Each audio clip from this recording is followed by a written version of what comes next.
सेठ भारत में उच्च न्यायालय की मुख्य न्यायाधीश बनने वाली पहली महिला थी। दिल्ली उच्च न्यायालय की पहली महिला न्यायाधीश बनने का श्रेय भी उन्हीं को ही जाता है। वे देश की पहली ऐसी महिला भी थी जिन्होंने लंदन बार परीक्षा में शीर्ष स्थान प्राप्त किया।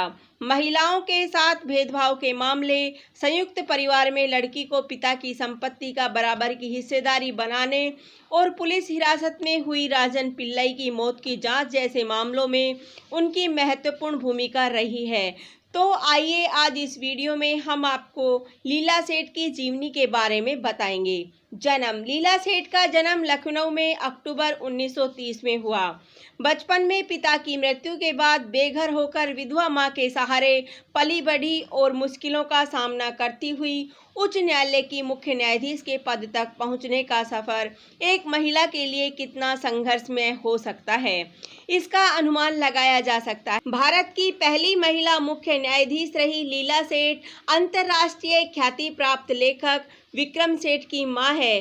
भारत के 15वें विधि आयोग की सदस्य बनने और कुछ चर्चित न्यायिक मामलों में विशेष योगदान के कारण लीला सेठ का नाम विख्यात है। शिक्षा। लंदन में 1958 में कानून की परीक्षा में उन्होंने टॉप किया। न्यायमूर्ति लीला की शादी पारिवारिक माध्यम से बाटा कंपनी में सर्विस करने वाले प्रेम के साथ हुई। उस समय लीला सेठ ने स्नातक भी नहीं थी। बाद में प्रेम को इंग्लैंड में नौकरी के लिए जाना पड़ा तो वह साथ में चली गई और वहीं से स्नातक किया। कुछ समय बाद उनके पति को भारत लौटना पड़ा तो लीला ने यहाँ आकर वकालत करने की ठानी। उस समय जब नौकरियों में बहुत कम महिलाएं होती थी, कोलकाता में उन्होंने वकालत की शुरुआत की, लेकिन बाद में पटना में आकर उन्होंने वकालत शुरू की। 1959 में उन्होंने बार में दाखिला लिया और पटना के बाद दिल्ली में वकालत की। उन्होंने वकालत के दौरान बड़ी तादाद में income tax, sales tax, excise duty और कस्टम संबंधी मामलों के अलावा सिविल कंपनी और वैवाहिक मुकदमे भी किए। कैरियर। 1978 में वे दिल्ली उच्च न्यायालय की पहली महिला न्यायाधीश बनी और इसके बाद में 1991 में हिमाचल प्रदेश की पहली महिला मुख्य न्यायाधीश के रूप में नियुक्त की गई।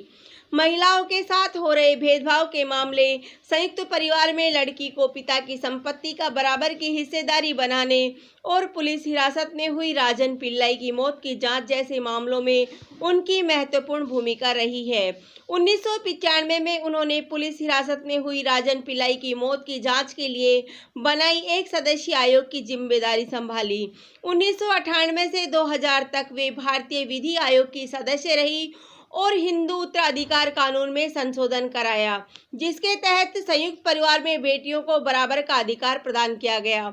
महत्वपूर्ण न्यायिक दायित्व के साथ साथ उन्होंने घर परिवार की महत्वपूर्ण जिम्मेदारी भी सफलतापूर्वक। 1992 में लीला सेठ ने हिमाचल प्रदेश की मुख्य न्यायाधीश के पद से सेवानिवृत्त होकर कैरियर वुमन के रूप में लीला सेठ ने पुरुष प्रधान माने जाने वाली न्याय प्रणाली में अपनी एक अलग ही पहचान बनाई और कई पुरानी मान्यताओं को भी तोड़ा। साथ ही साथ उन्होंने परिवार और करियर के बीच काफी अच्छा संतुलन बनाए रखा।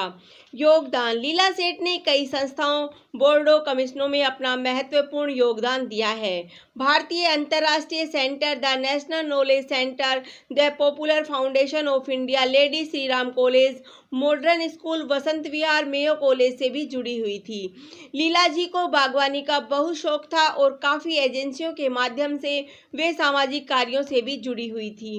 किताबें। लीला सेठ की जीवनी ऑन बैलेंस को 2003 में पेंगुइन इंडिया ने प्रकाशित किया।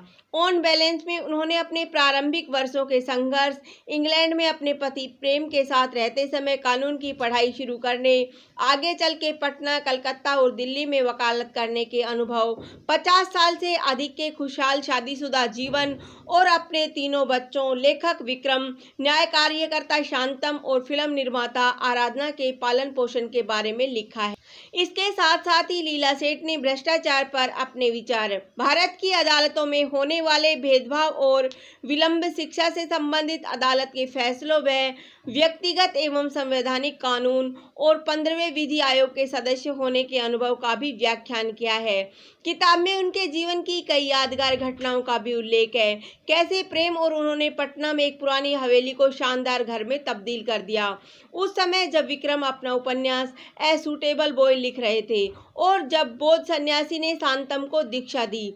आराधना का ऑस्ट्रियाई राजनयिक पीटर से विवाह और आराधना का अर्थ और वोटर जैसी फिल्मों पर निर्माता और प्रोडक्शन डिजाइनर के रूप में काम किया।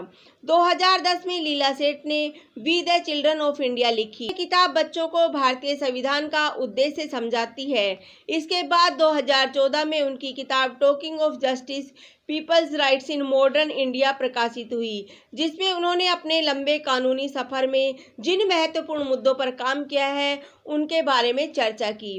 मृत्यु 5 मई 2017 को नोएडा में लीला सेठ का देहांत हो गया।